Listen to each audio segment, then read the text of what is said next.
तेरा दर्शन हो जाए, जब खिड़की खोलूं तो तेरा दर्शन हो जाए। और मेरे घर के आगे बाबा तेरा मंदिर बन जाए। मेरे घर के आगे बाबा तेरा मंदिर बन जाए। जब खिड़की खोलूं तो तेरा दर्शन हो जाए। जब खिड़की खोलूं तो तेरा दर्शन हो जाए। मेरे घर के आगे बाबा तेरा मंदिर बन जाए। मेरे घर के आगे बाबा तेरा मंदिर बन जाए।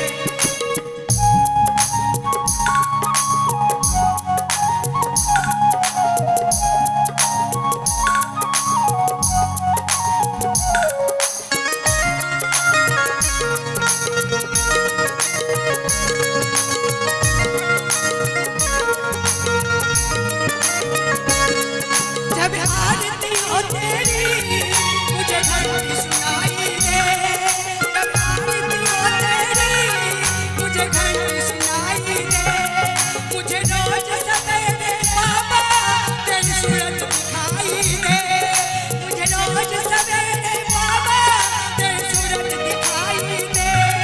जब कीर्तन हो तेरा रस गानों में घुल जाए। जब कीर्तन हो तेरा रस गानों में घुल जाए। जब खिड़की खोलूं तो तेरा दर्शन हो जाए। जब खिड़की खोलूं तो तेरा दर्शन हो जाए। मेरे घर के आगे बाबा तेरा मंदिर बन जाए। मेरे घर के आगे बाबा तेरा मंदिर बन जाए।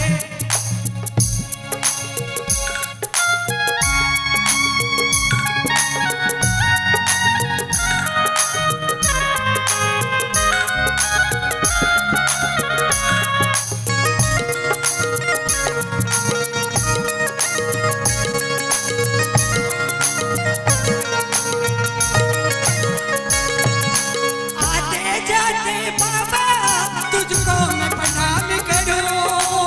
आते जाते बाबा तुझको मैं प्रणाम करूं। जो मेरे लायक हो मैं ऐसा काम करूं। जो मेरे लायक हो मैं ऐसा काम करूं। तेरा सेवा करने से मेरा किस्मत